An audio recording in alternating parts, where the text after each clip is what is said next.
Well, you only live once, maybe not. And this life right now might be all we've got.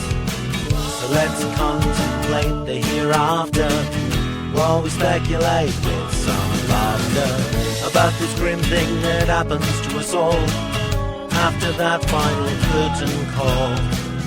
But before you take that final breath, let's laugh about.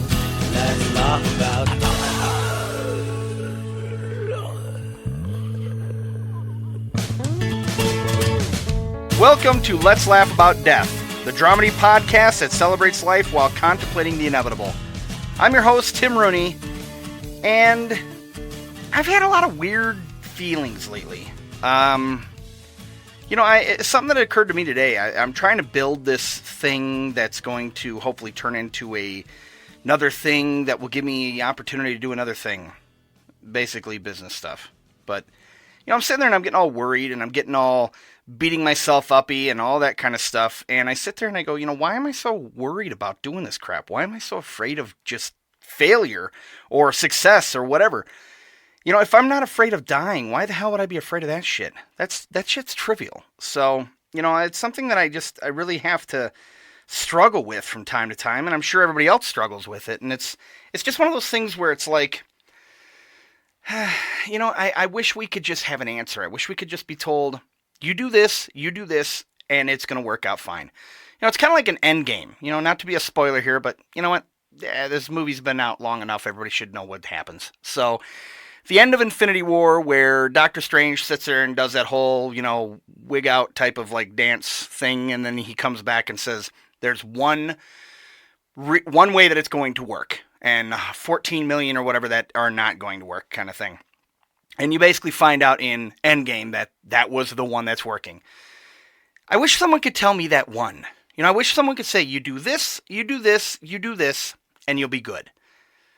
But yet I still sit there and, wonder and beat myself up and think I suck at stuff and think I'm not good enough or not worthy or whatever the hell it happens to be.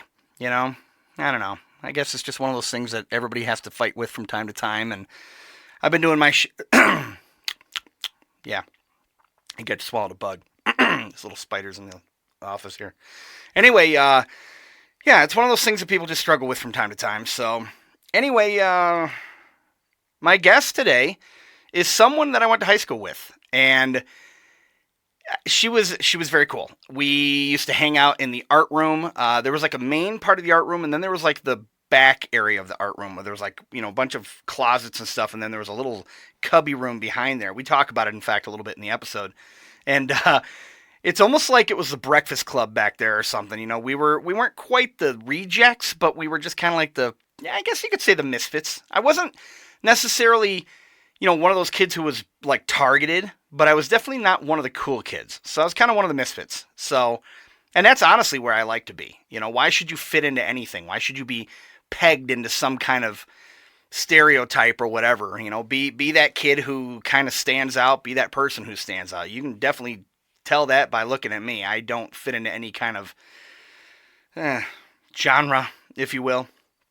But, and that got me thinking about something else that happened a couple years back, speaking of high school.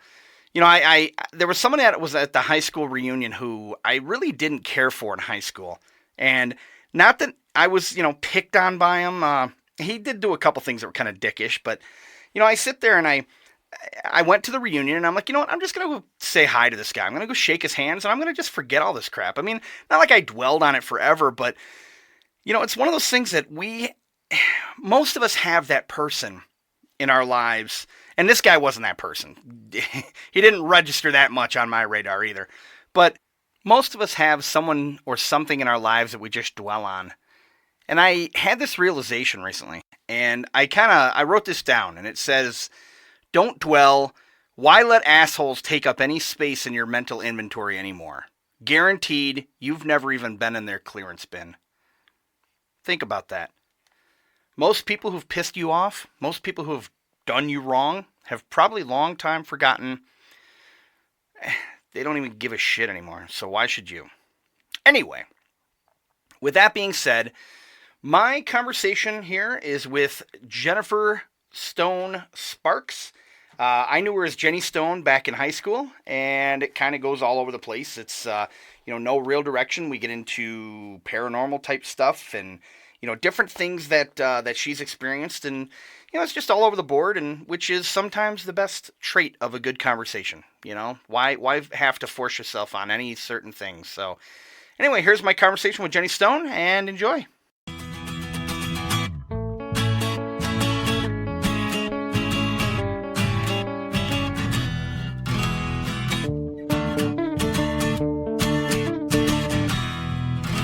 Hello. Okay, I think it worked. Wow. It's going. Well, hey, Jen, it was good talking with you. I'll talk to you later. Fascinating conversation. Yeah. No, so how you been?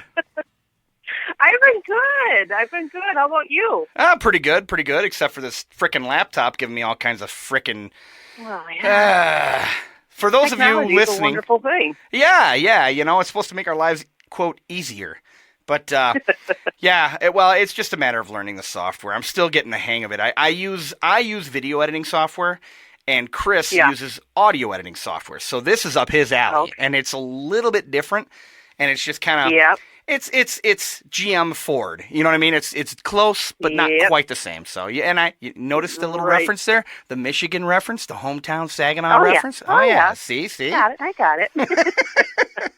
I got it. But, so what have you been up to? Oh, just still healing. Healing? I have neck surgery, as you know. No, I did not know that. I have neck surgery. Well, I have the memory of a starfish, so you probably told me 17 times, and I'm like, wait, what?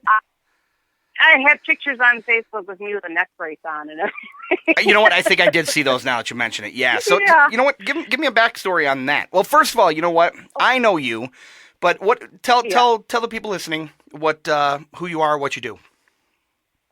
Well, I'm Jen, as you know. Went to school with you, Tim. Mm-hmm.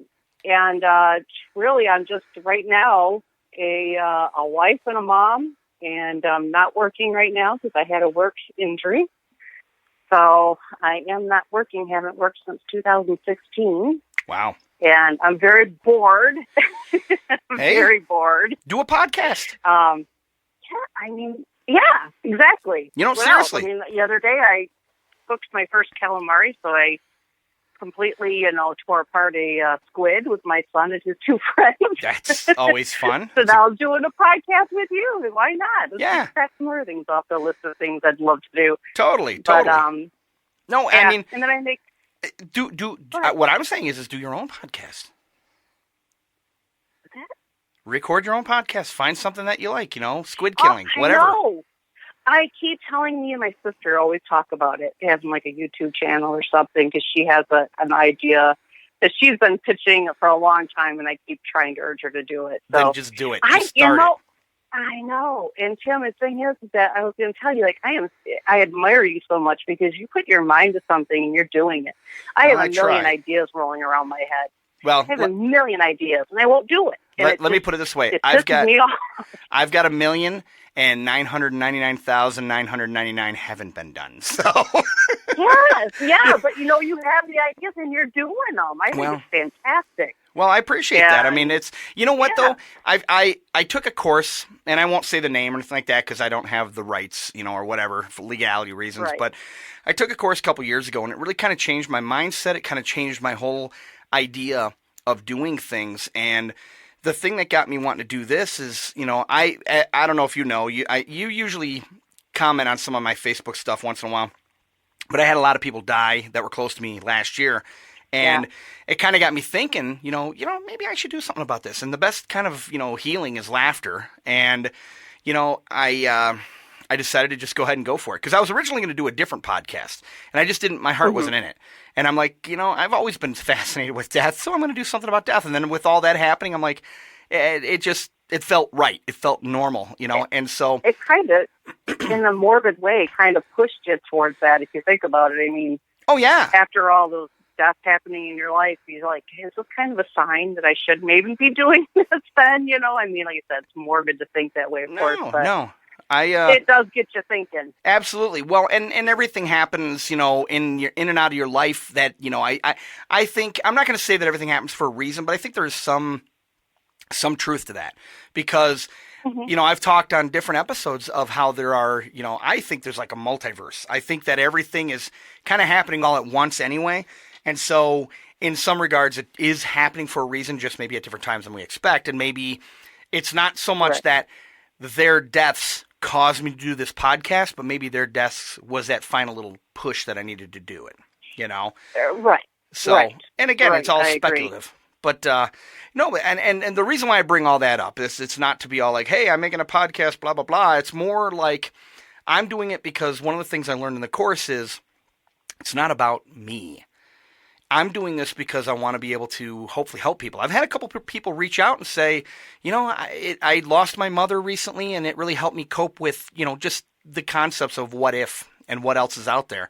And that means a lot. Yeah. And that's the thing that's going to make me keep doing this, So if you've got something out there that, if your sister and you have an idea and you're like, you know what, we could reach a group of people that this could help, I say go for it because life is too short, Amen. It is. Holy cow, is it too short? Yeah. And, it's so bad that you don't realize that till you're older. Yeah. And then life is really short at that point, and you think of all the years you could have done all these things, and you didn't do them, and totally. I think we realize it too late sometimes. Well, and I heard a quote recently that I have written on a dry erase board in my bedroom, and it says, in a nutshell, it's the regret of discipline the pain of discipline or the pain of regret. In other words, you can deal with, going through the mechanics of getting something, i.e. a podcast or a YouTube show or whatever it happens to be. If you want to start a bakery or whatever dream you've got, you can go through the discipline because you got to do. It's not just going to happen to you easily. Everything takes work. Right. Anything worth it takes work. Or you can have the pain of regret, and that is lying on your deathbed going, "I should have." Yep. And that's funny you're saying that because that has been on the forefront of my mind lately, dealing a lot with my parents and everything right now, is the fact that I don't want to get to that point in my life where I have a ton of regrets. Yes. Because I see that with my parents. I love my parents dearly. I help take care of them. I'm over there 3 times a week doing stuff for them and so forth. Wow, yeah. But I see a lot of things that they say and do that I look at them and I say, you don't want to be on your deathbed and regret that. I've said that to them so many times. Yeah. So often lately. And it's really kind of helping me see things about myself that, I don't want to be in that position. And so it's really kind of funny that you just said that because it really has been on the forefront of my mind lately. So I don't want to. I don't want to be on my deathbed and say, I should have done this, I should have done that, I wish I didn't do that, So maybe it's that push I need. Yeah, like you're saying, just that little bit of push that you need to do what you want to do. So maybe you just helped me there, Mr. Tim. Well, one of the things that you have, and keep this in mind, you've got one of the best commodities in your hands right now, and that is time. Yeah. If you're not doing, if you're not working a 9 to 5 and the commute and spending 55 hours a week dealing with that nonsense that the vast majority of us don't want to deal with, you've got, look at that as a blessing. Look at that as hey, shit, I could spend 20 hours a week on a podcast. And you know what? Even if she only works, wow, my voice just crackled. Even if she only works on it. Puberty again? Yeah, exactly. This is the 4th time. No, but even if she only works on, just the recording or whatever, and you do all the other stuff, the editing, all that kind of stuff, you can learn that stuff. Anybody can learn that part of it, And the only time anything great happens is when you step outside your comfort zone anyway. You sit inside your comfort zone, nothing happens. And that's so funny because I have been so stuck inside my comfort zone and so afraid to step out and do anything. I'm afraid of failure and disappointment. Why are you afraid of failure? Because I think a lot of my life relationships that I've had and so forth with people from childhood up through my being an adult have not been the most supportive of me and have not said the nicest things to me to make me feel like I'm capable of doing things. And I unfortunately let that get in my head, Yeah. and that's difficult to get out of when you've had that pretty much your whole life. Well, And, but I have a supportive husband who keeps pushing me, like, you can do this, you can do this, you can do this. yeah, I met your husband. He's a great guy. Forgive me, I Yeah. can't remember his name, but he seems really fun when we were at the reunion the one time. Oh, yeah. A couple times. Yeah. And actually, Yeah. it was like, just like in art class, we were like the kids in the back of the room. At the reunion, we were the Yep. kids in the back of the room. Yep. There were a handful of us that hung together. Back in that little corner. Yep. Yep. I remember those. That was a good time. That was good times. Those were real good times. Totally. But yeah, so I really need to remember that, I'm not here to impress anybody. No. Really. No. I'm not here to impress anybody. I just want to be me, and I don't want to be afraid to be me. Like, you're so goofy, and I love it, and I'm so goofy. Yeah. But I get people looking at me like I'm strange. Yeah, well, you know what? I'm acting goofy. That's something that I thought about just today on the way over here to the studio, and notice I call it the studio, not Chris's garage. I like it.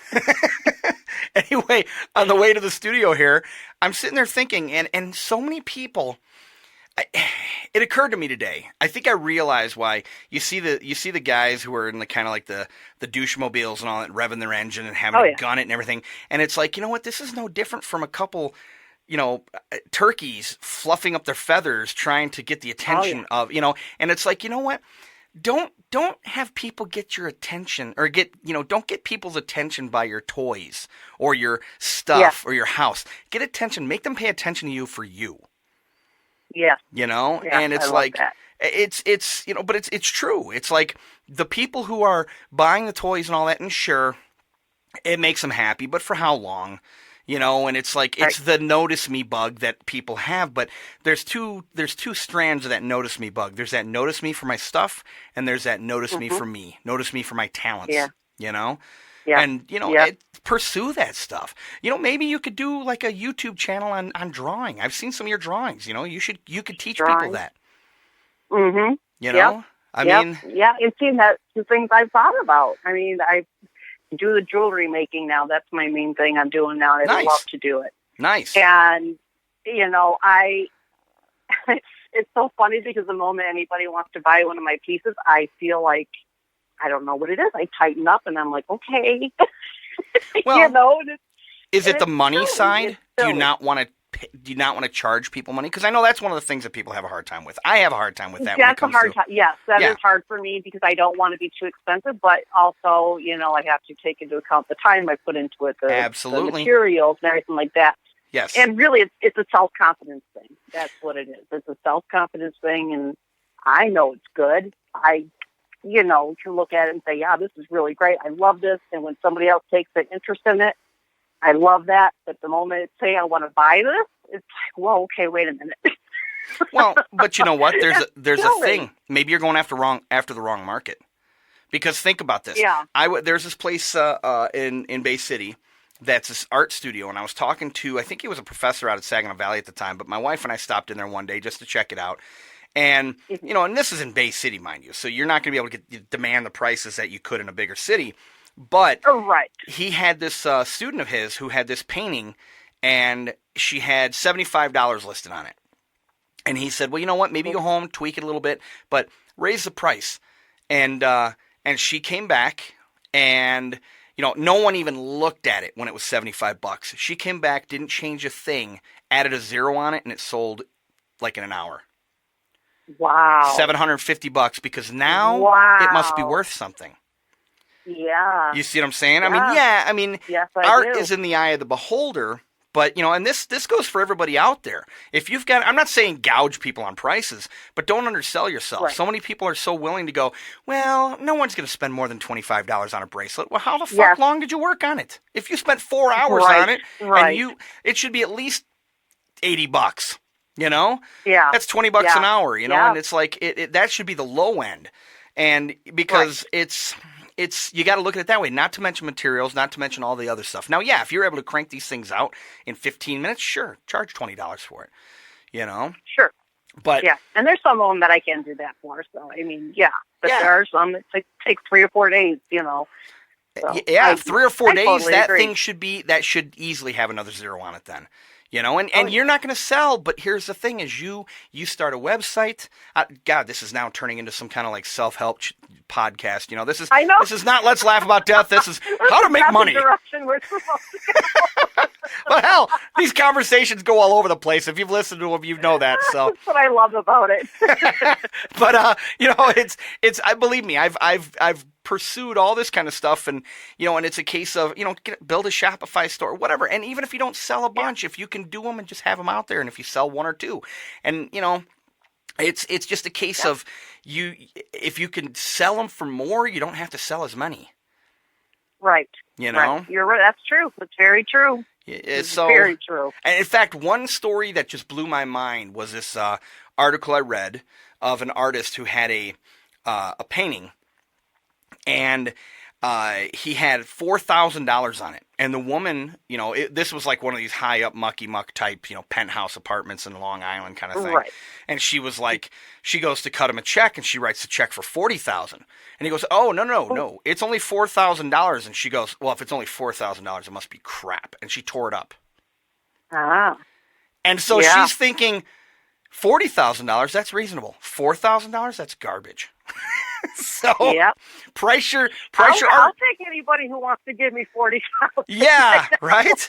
But I wouldn't say a word. Yeah, exactly. Just be like, oh, that check quickly. Sure. Yeah, exactly. Just be like, you sure? Okay, cool. Thank you.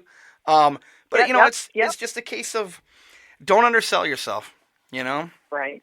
And that's for sure. If you've got the time, take the. I almost said we got the beer. If you got the time, do the do that.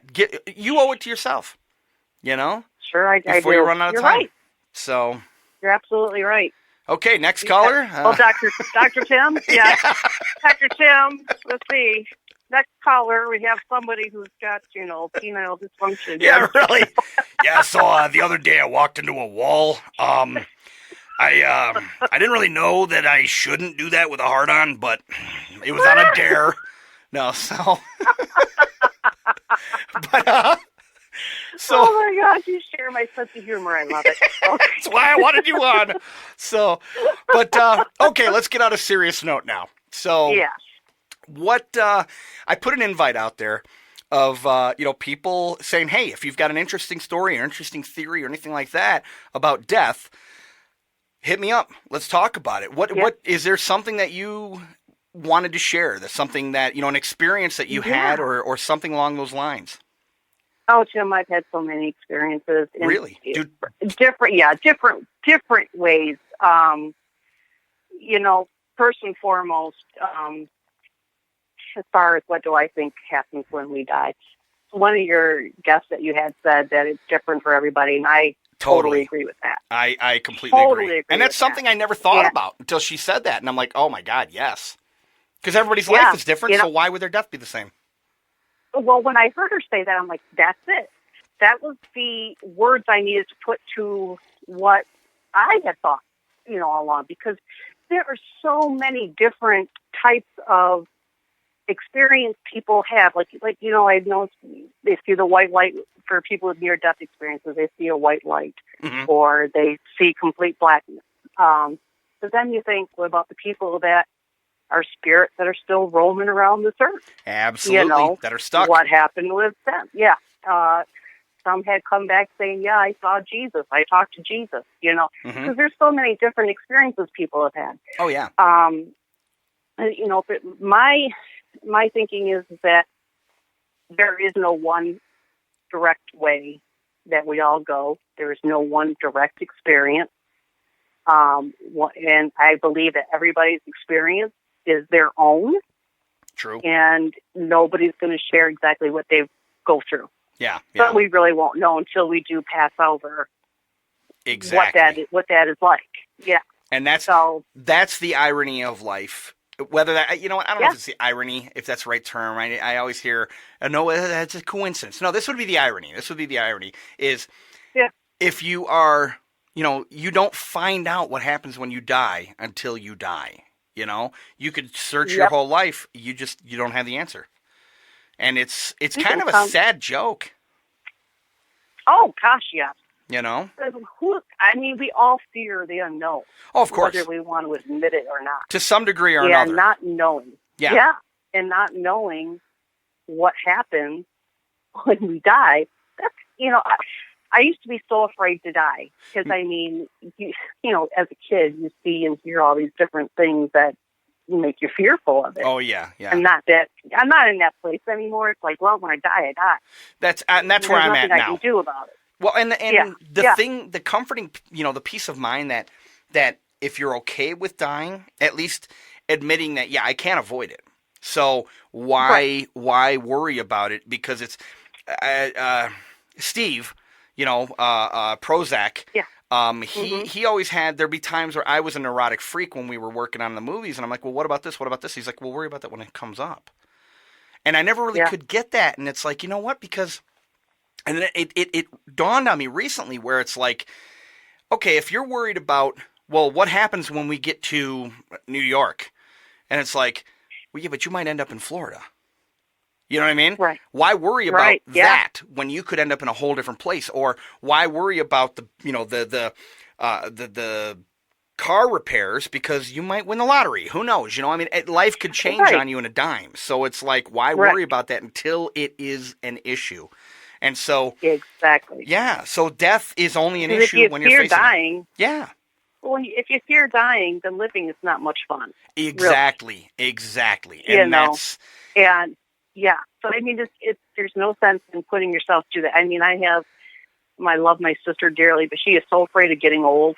Oh yeah, well, she's one of those, and it's like, but it's going to happen. It's going to happen. It's going to happen anyway. So just go with it, and don't fear it so much, because then living is not so much fun, because then you're fighting to try and stay young your whole life, or you're fighting to try and live, as long as you can, which is great. I mean, who doesn't want to live as long as they can? Yeah, yeah. But then you're missing out on everything else in life because that's all you focus on. Exactly. It's all you're focusing on. So. Well, and honestly, I think that people need to do what they really want to do if they can. I mean, I can't. I'm not going to say it's as easy to just be like, quit your job and go become a rock star. Yeah, sure. That like everybody can do that. Or but if you can, at least I said this on a previous episode, make happiness your side gig. Do the thing that you love and make that the thing that you, and maybe that might turn into something. But the problem I think that most people have is they're waiting for the day to end at work. They're waiting for the weekend to come. The weekend flies by, and then all of a sudden it's Sunday night at 10 o'clock, and they're dreading Monday, and all they can do is wait for Friday. Well, you're wishing for 5/7 of your life to end. Yeah. What kind of life is that?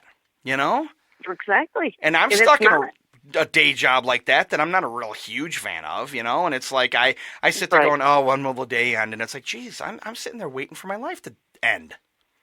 Yeah. And that's, And that's when you're wishing your time away, you're wishing your life away. Exactly. And I don't think people realize they're doing that. No.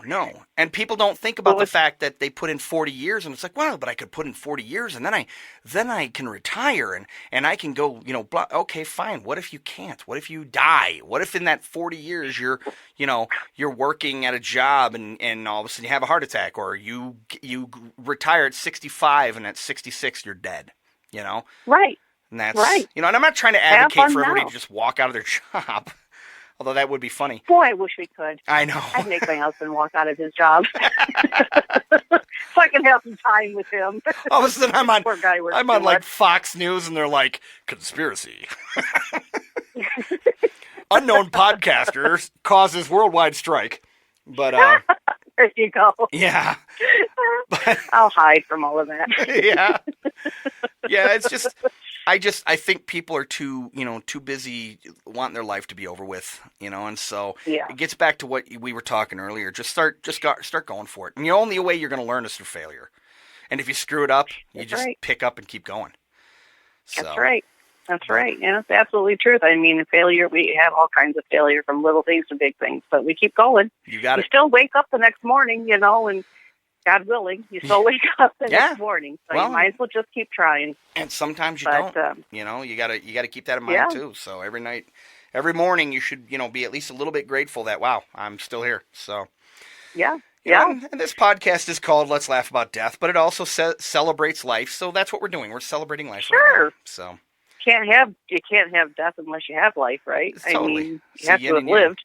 Well, and death is a lived. lot longer, Well, at least so we speculate.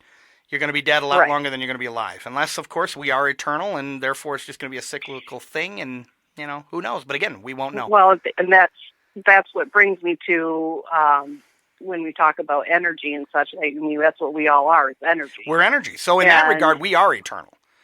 Those exactly. atoms and everything just keep going on. Right. But I mean, I guess I was referring more to like a reincarnation kind of thing or something. Oh, well, you know what? I totally don't rule that out. I used to. I think, did you? Well, I mean, let's be honest. I was, Irish Catholic. I had to. Well, yeah, I was Catholic as well, so I get it. I mean, you know what I'm talking about. You think anything outside that box, and I totally get it. I guess the older I got, the more, I hate to say it this, but the more I got away from Catholicism and all that. I don't.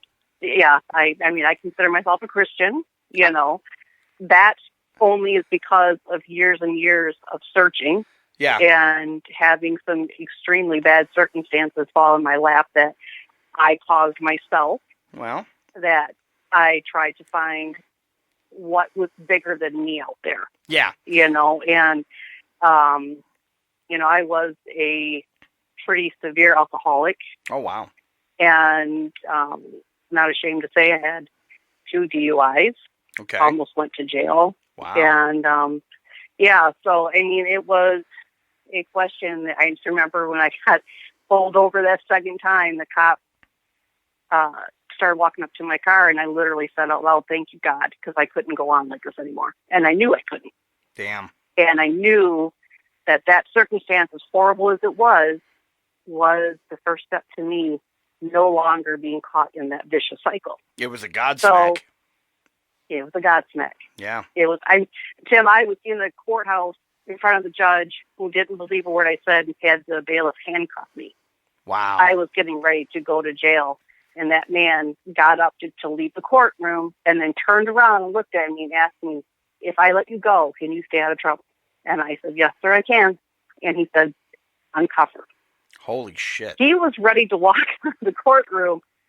If that's not a God thing, if that's not a higher being looking out for me and giving me that second chance. Definitely. Third chance. I don't know what it, Yeah. And I never drank again after that. Never had a drink of alcohol. That was in 2008. That is awesome. That is very awesome. Yeah. It's little things like that it's kind of like, what would cause that judge to change his mind at the last second? Right. I mean, literally the last second. How much time were you facing? Oh, gosh. I couldn't even tell you because it was my second one. And he knew it was my second one, even though I hadn't had, the first one was 6 years prior. Mm-hmm. And he just wasn't buying anything I was saying. And so I went to, after I left him, I had to go right to the probation officer who told me, he said, "I don't know what happened in there, but in all the years that I have worked here and that judge has been here, he has never had somebody handcuffed and then let him go." Wow. So that's pretty freaking wild. I mean, that's on that par. Doesn't make you think. Yeah.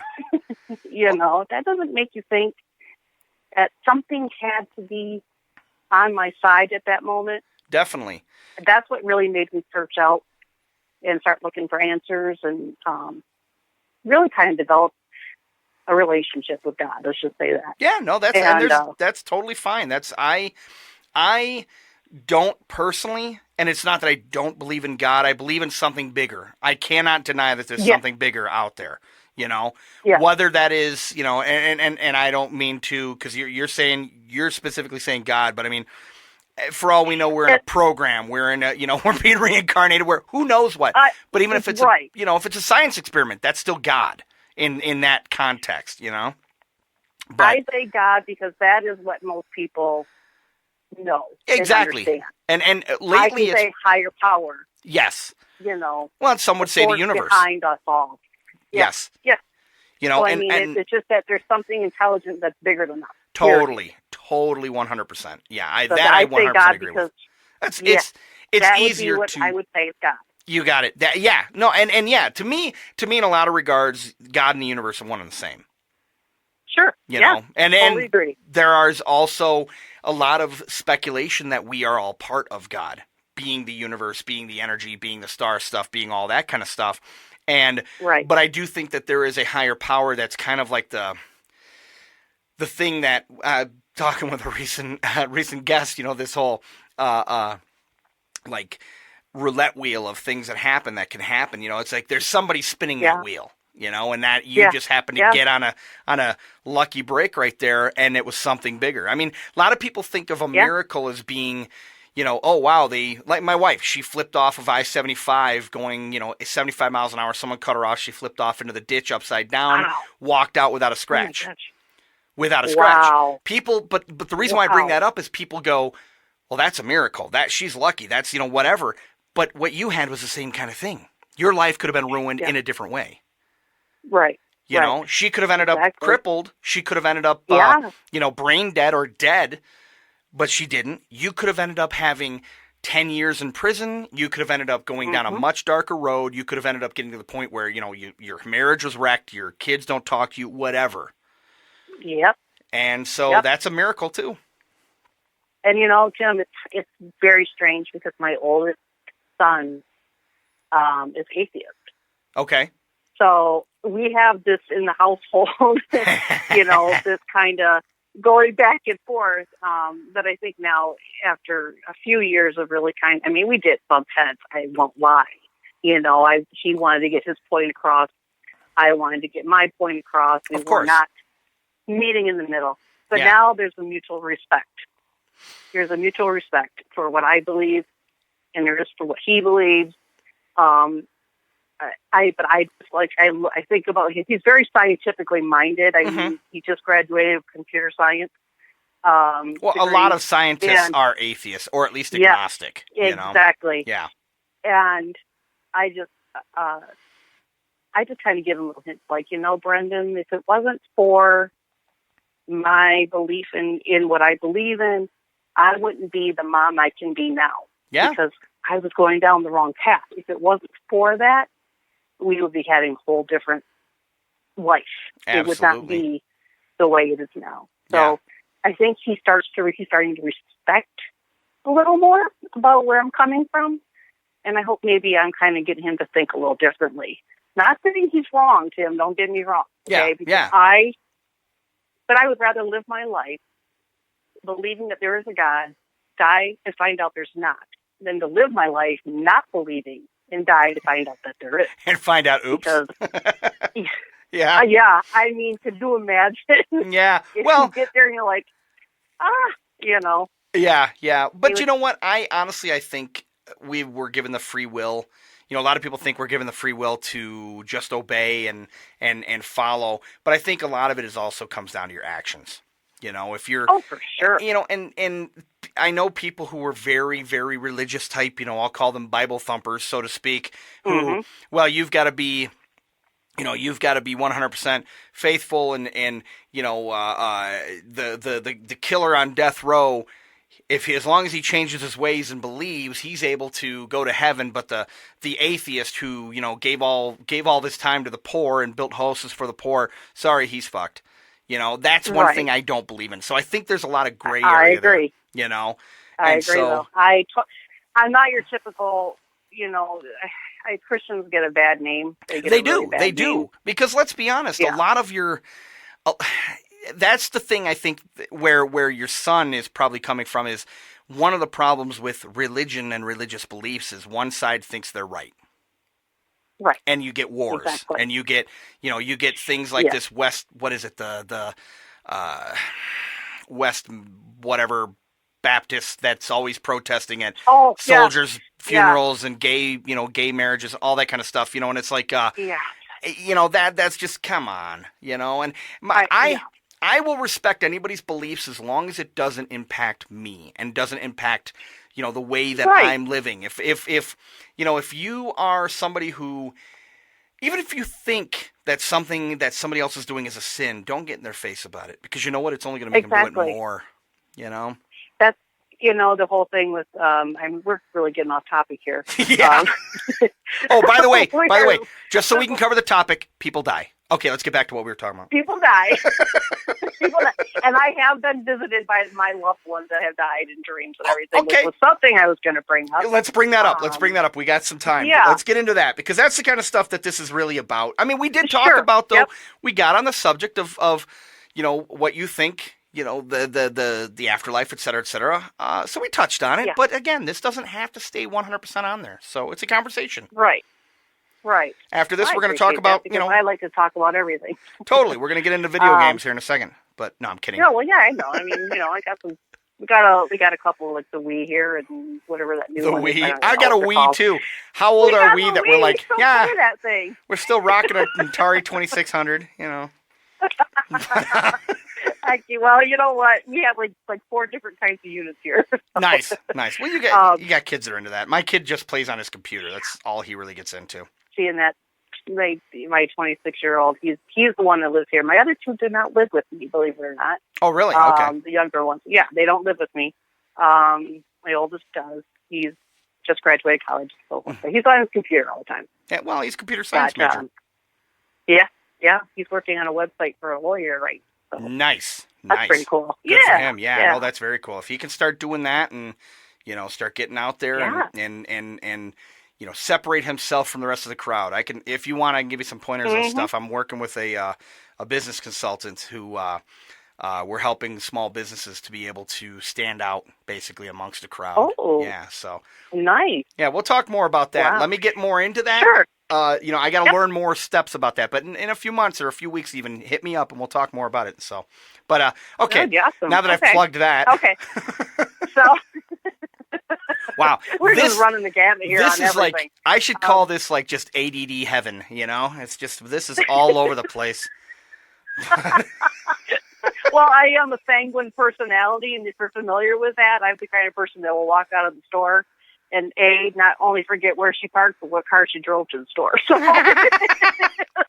Perfect. my focus is like non-existent, and I'll go every place with it. So Nice. that would be my personality. Okay, well then that works. That's why we're talking about everything and Parcheesi and whatever. That makes sense. Yes. That all makes sense. Yes. Okay, But no. relatives, visited Real quick. relatives. Yes, visiting relatives. This I is had crazy. two. It's not surprising though. No. I've had 2 grandmothers that had passed away, and within a few months of them passing, had visited me in my dreams. Nice. And the reason I wanted to bring it up was because, and I also had a very dear friend that passed away, and he did the same thing. Very cool. I mean, not that he died, yeah. but you know what I mean. Not that he died, but yeah, Yeah. the thing which was so cool about all 3 of the experiences was that they looked like themselves. Mm-hmm. Okay, but like my grandmothers were old. Obviously, they had the wrinkles, they had all the gray hair, and they had the white hair in my dreams and everything. But like, they were old looking, but they didn't have the wrinkles. They were like really smooth looking. It's just really hard to explain. No, that's, So- I continue. I've heard some theories on this, but continue. Okay. So I knew, though, in my dream, like my one grandmother, I said, "What are you doing here, Grandma? You passed away. What are you doing here?" And she was just sitting there smiling at me. And I remember in my dream, I was in the bathroom getting ready for work. And, so, I mean, it was like me doing a normal everyday thing. And my sisters and my mom just sitting there smiling at me. And then they pull her over in front of the doorway so I could see her. Oh, wow. And yeah, so it was like very much like, I am coming to see you. This isn't just me having a dream about Grandma baking cookies from a childhood memory or something. Yeah. It wasn't anything like that. It was very much this was what I'm here for, to show you that I'm okay. And she just looked like every wrinkle was gone, every worry line, that worried, pained look on somebody's face when they start getting older, it was non-existent. But she was an older woman. Yeah. And yeah, so that was it was just so cool to me. And then I subsequently had the other dreams too. It was the same thing. They were there. They were showing me they were okay. They looked exactly how I remember them. Yet you could tell that they were nothing but at peace. Nice. Yeah. So it's just the coolest thing to me. And I felt really privileged that they came to see me. Absolutely. And yeah, so it's the coolest thing to me. It's just really awesome. Yeah, no, I've only ever dreamt of my dad once. One time in 35 years, and it was weird. It was like, and he was doing something that at least I'd never known him doing. He might have done it when he was younger or whatever, but we're on a golf course, like playing miniature golf, and all of a sudden he just turns at me and winks, and I wake up. And it was but it was weird, because it was like, he looked like himself, because he was pretty young when he died. He was only 50, But it was that simple, But yours, I've heard a theory, especially if they came to you shortly after they're gone, that wow, I'm wheezing. I've heard a theory that people, when they die, when they come to present themselves in like some kind of like recognizable manifestation, that they're going to look around the age of 30-ish. Now, they may have, essentially, it almost sounds like they might have been skin-wise 30-ish, but put on the grandma costume. It'd be like someone they put on the grandma costume so you'd recognize them. That is, wow. I've heard about the 30 coming back and looking at, like, when we die, we're all 30 years old. I have heard that before. Yeah. That's how we are on the other side, is we're all in our 30s for some reason. I don't know. So you saying that and knowing what I saw in my dreams makes a ton of sense. And if they've got the gray hair, they got the best way I can describe it is it sounds like they had on a grandma costume. Did they both do that when they showed up? They both, my second one that I actually was the first time I had the dream was with my great grandmother. It was very strange to him. I was in my dream. I was on a bus with a bunch of family members, but we started going up into the sky. Okay. We were like, it was all of a sudden like it turned into some kind of roller coaster, but we were on a bus. Mm-hmm. And all these people that were deceased, and I'm laughing because you're going to laugh when I tell you this. These people that were deceased were walking up and down the aisle of this bus. Mm-hmm. And one of them, I'm not kidding you, one of them was John Wayne. It's John Wayne dressed in his cowboy hat and everything. Nice. But I just looked at my dad and I said, look, Dad, it's John Wayne.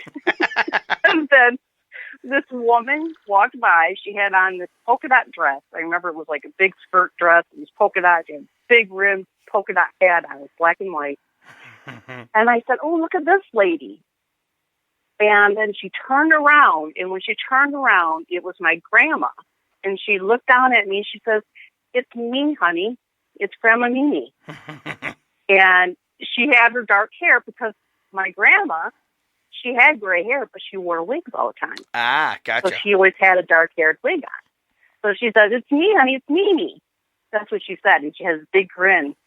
And I remember, and then she stood up and I looked out the windows and I just remember I felt like every bad feeling of me just washed away. Like as I was going up, this peace just came right down my body. It was just the weirdest thing.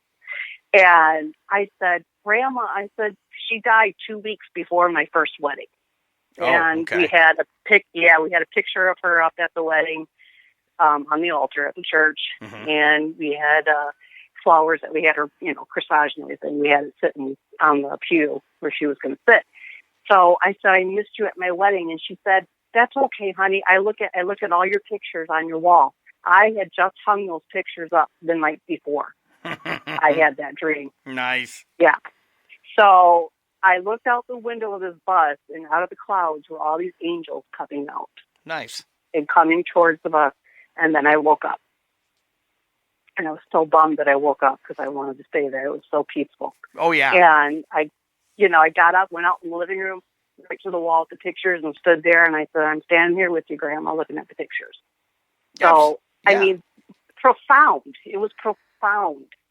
Well, and I've that's never the thing experienced anything like that. You probably can't even put it fully into words on how you feel versus Right. what happened. And, but it's, there's theory that dreams are glimpses into other possibilities. I mean, yeah, I'm not saying that there are flying buses out there, but who's to say there aren't, Yeah. And maybe that's a glimpse into what happens when you die.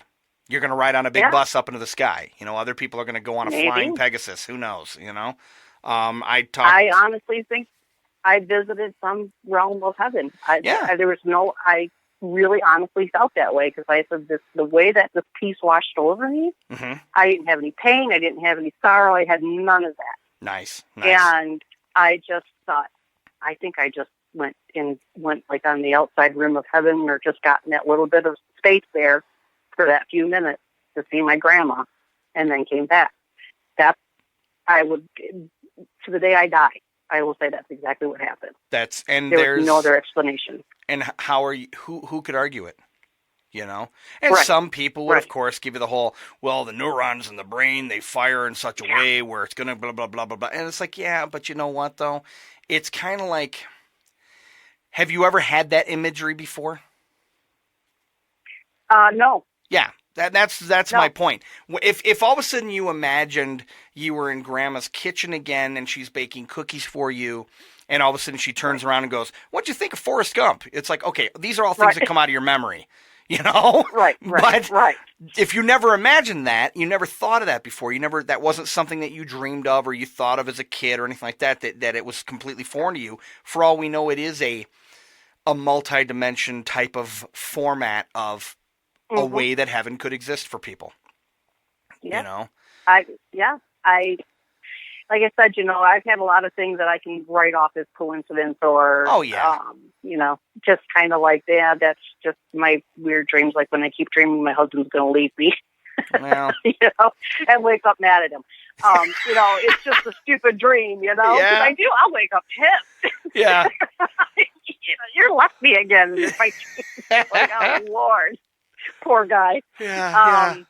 But that's just your mind being your mind. It's your opinion, mind. But It's a fight or flight kind of thing. It's your mind. exactly. Yeah, that's all that is.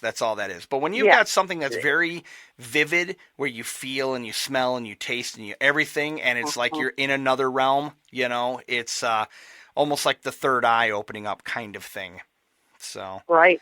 Yeah, I think it's possible to visit other realms. I mean, there are some who would argue that drugs can do that for you. Peyote and LSD and things like that are opening up that third eye that can bring you into that other portal. And people are like, well, it's just the brain synapses and blah blah blah blah blah, and doing that kind of crap. And it's like, okay, but if there's anything I've learned is that listening to the higher level scientists and the big deep thinkers and all that kind of stuff, is a lot of them have come to the conclusion that we really don't know anything. Exactly. And look at scientists from 500 years ago. They thought, they were like, okay, yeah, this is a pinnacle. The Renaissance, this is a pinnacle. This is where we're at. And, then we had the Industrial Revolution, and then we had, the internet, and, all these things that are coming. There are things that we can't grasp yet. That are going to happen. I mean, for all we know, there are going to be things that we could develop that would allow us to tap into all of our own existences all at once. The multiple universe of every incantation or incarnation is the word I'm looking for. Incantation is more of a chant. The multiple incarnations of Jen, and you can talk to every one of them and have conversations with them. And it's like, well, that sounds preposterous. Yeah, but we're able to watch freaking movies on our cell phones now. That was Star Trek. Yeah. So who knows what kind of developments we're going to have. It's crazy to think, It's crazy to think of what down the road. I mean, I won't be here any longer, obviously, one day when they really are able to do a lot of that kind of stuff. But you know what, Jim? I honestly don't know if we'll ever know what happens until we die. I don't care how much we advance. Yeah. I don't think that we're supposed to know. I honestly don't think we're supposed to know. No, I think that I have to agree with that. I don't think science is ever going to fully grasp what's going to happen in terms of what the living know. I totally agree, because I think it's almost kind of like, for all we know, life is a movie. You know, I've had other people talk about that too. Maybe they don't want to spoil, you know, maybe death is the big spoiler. You know what happens on the other side? Well, then why bother living? Right. You know? Exactly. As I say, we're all fearing the unknown, but you know what? I think if we did know, we would be so afraid to live. Yeah. If we knew exactly what was going to, you know, come on the other side of there. I mean, I don't know. I don't think we're meant to know. I think it's great that we keep searching for answers. I think it's great that there are as many theories as there are because, you know, it keeps us thinking about it and the possibilities that, you know, could happen or whatnot.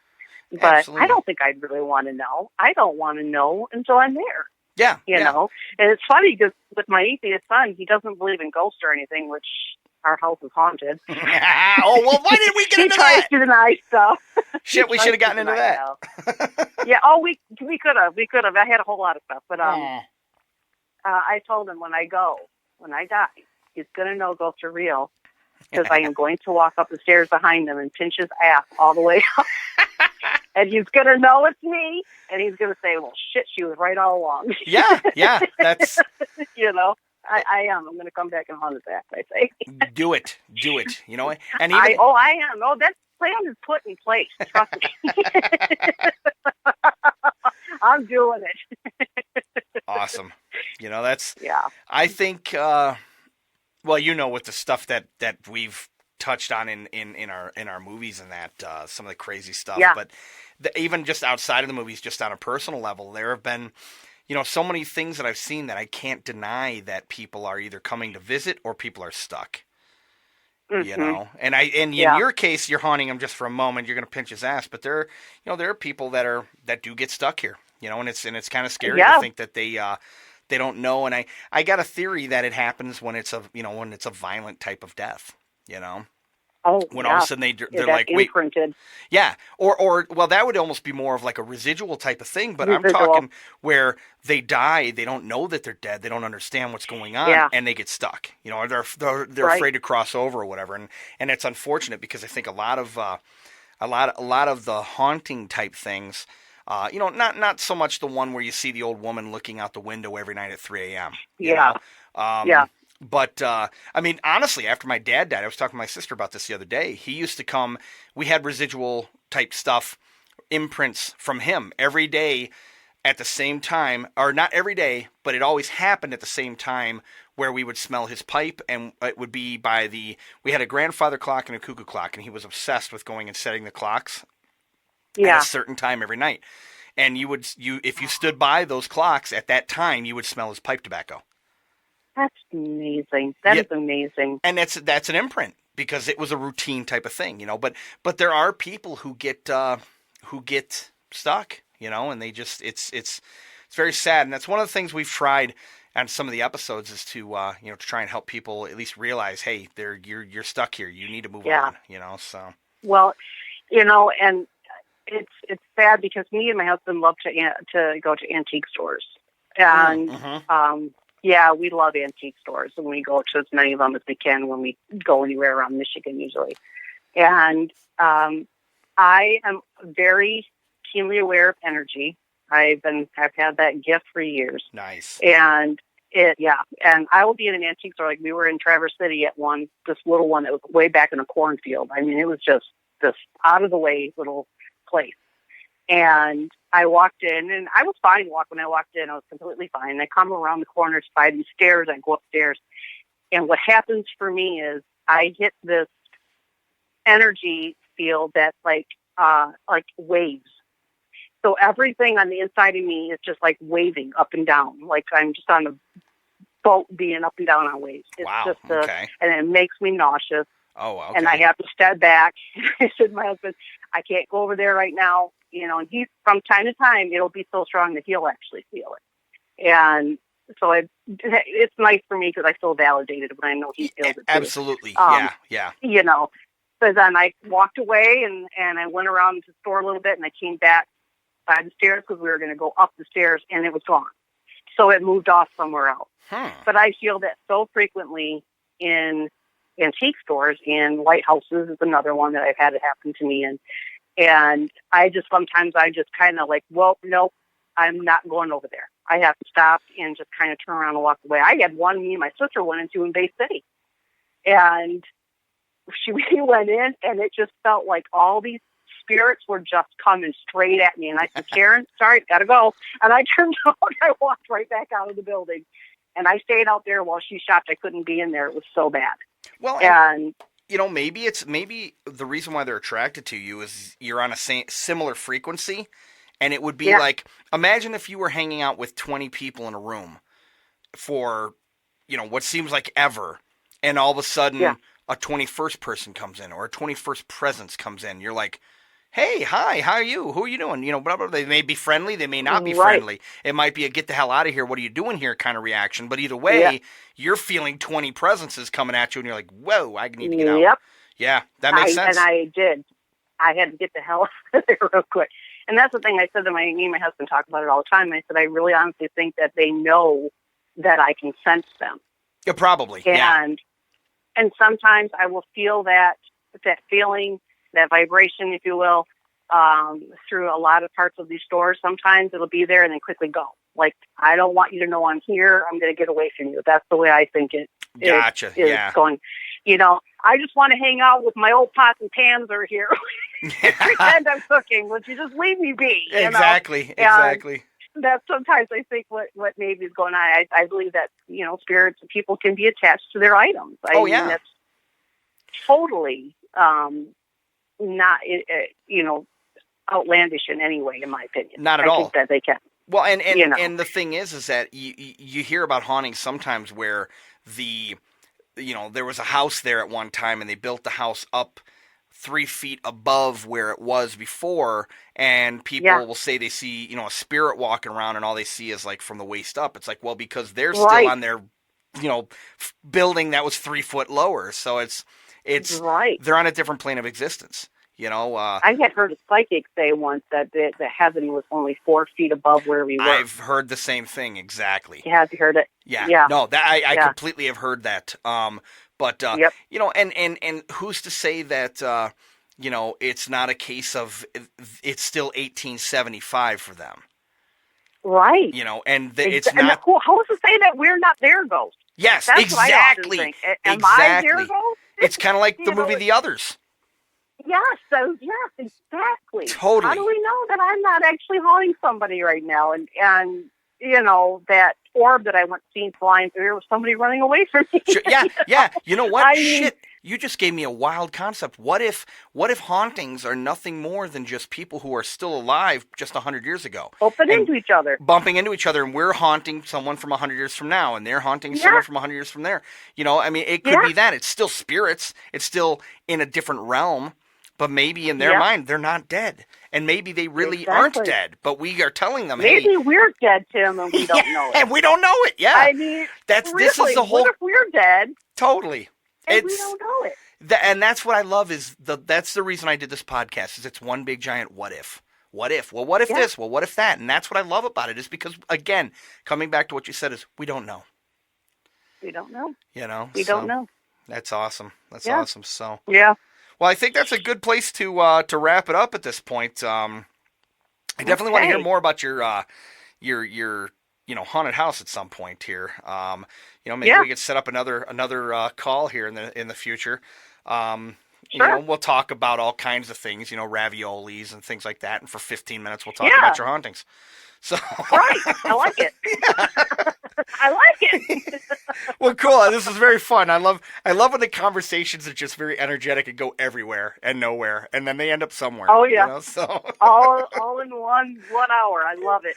You got it. So, well, hey Jen, I definitely appreciate you calling. I enjoyed this. So, you know, take care of yourself. I'm glad to hear that things are working out for you. And again, definitely go for it. Just go for it. You know? Yeah, I will. I heard a quote recently where it's like, you'll find your wings when you jump off the cliff, you know? That's true. And that is absolutely true. So I say, love it. Go for it, you know? So, cool. Maybe I will. Okay. No maybe. Do it. Go for it. You got it. You can do it. So, Tim's making me. I have to now. Yes. I got it recorded. You're doing it. You said yes. Okay, good. No, we got it. that's true. Dang it. Yeah. Oh, I'll talk to you later. gonna hold me to it. Yeah. All right, Tim. Thanks. No problem. Thank you. Bye. All right. Bye-bye. And that was an all over the place kind of conversation there. That was great. Yeah, that was an old friend of mine from high school, and it was great catching up with her. It was neat to hear, that she had the visitations from relatives, and just having that tapped in feeling with the other side. And, I guess really all I can say is to reiterate what I've said time and time again is this whole podcast is about the what if. This whole podcast is reiterating that we don't know. In the meantime, have yourself a good day. Have yourself a good life. My name's Tim, and I'll see you next week. Or hear from you next week. Or you know what I mean.